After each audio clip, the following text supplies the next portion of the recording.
in whole world because of the Russia, not only in Ukraine or Sakartvelo or Syria or Ichkeria or Venezuela, Sahel, Middle East, and so on, but it could be the tool how to prevent the ambition of PRC, because if on the northern border of the People's Republic of China there will be independent Buryatia, independent Siberia, independent Sakha, independent Pacific Ocean, they could be the area for United States and for Japan, but not for the Beijing. So your country, your nation has a strategical interest not only for all of us and for you, but also for United States.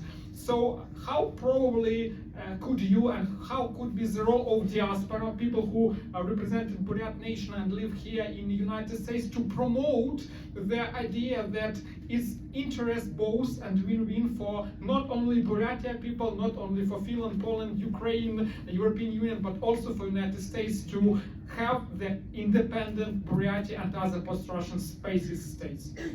Thank you, Alec. You already covered part of what I intended to say. Thank you for that, actually. Sorry. Today is June 12th, which is the day, a holiday in Russia.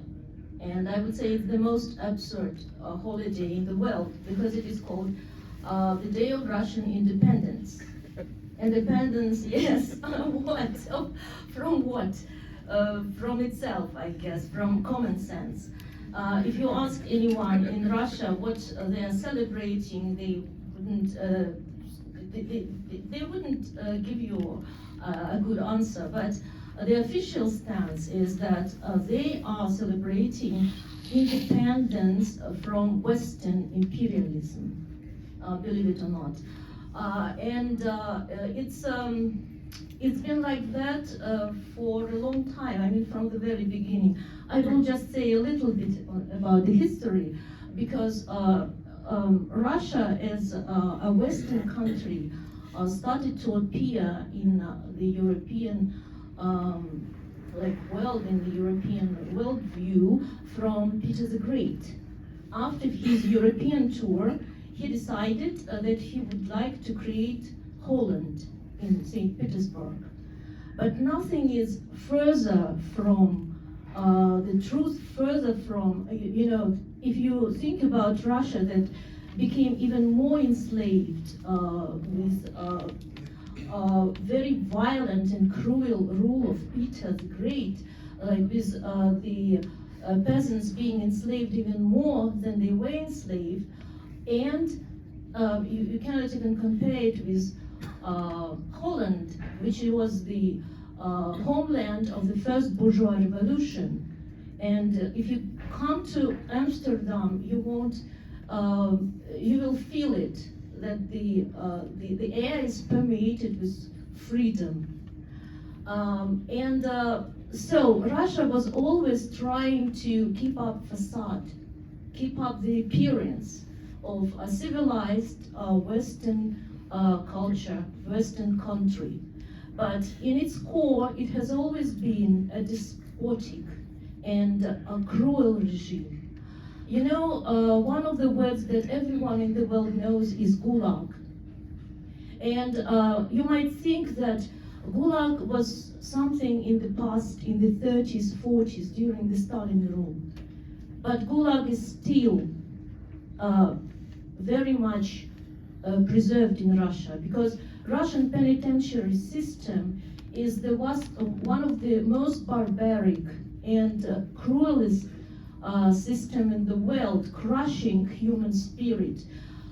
Torture is being practiced every day as a rule. And if you think that in 30 more years, in more than 30 years that Russia was, seemed democratic, they could do something, at least to reform it. Nothing was done. Nothing was done so far. And it's just one example of what Russia is. Because, there were, today we heard that there were attempts to reform Russia many times.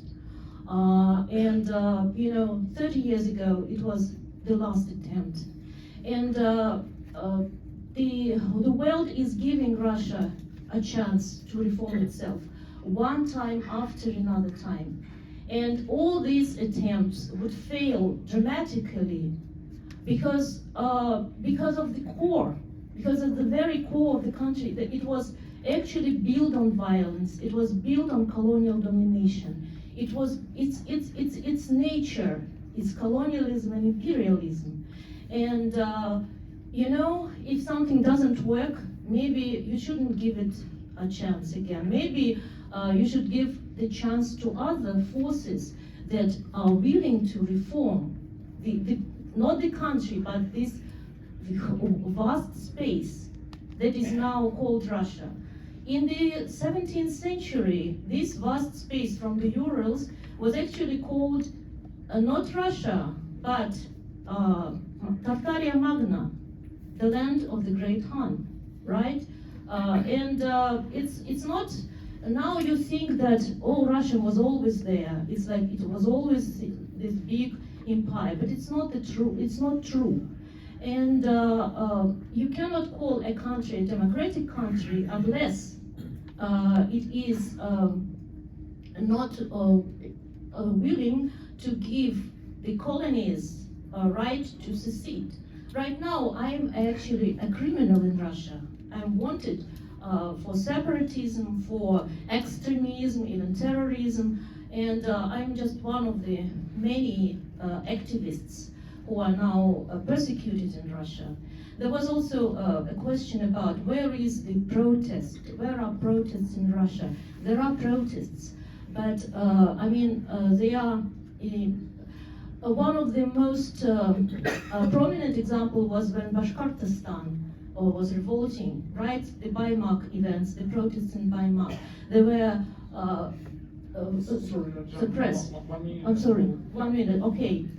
I will just conclude that Buryatia, as you know, Alex said, is in a very strategic place. It always was, and it's been gates of Russia to Asia.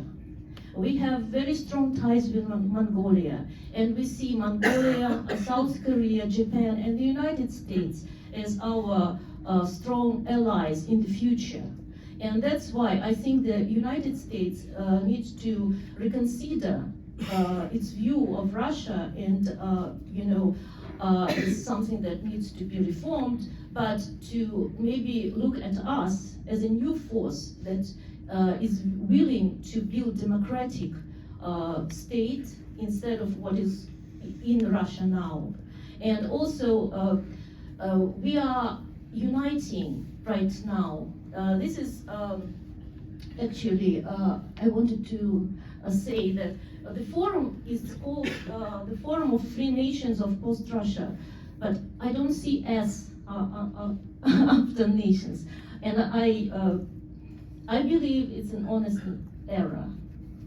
It's just because it's just mistakes, because of course it's not only post-Russian space, it's even no space, but nations. Yes, because there are nations of Russia, and we are willing to cooperate with each other, or live in peace and build peaceful coexistence of these new states. Thank you.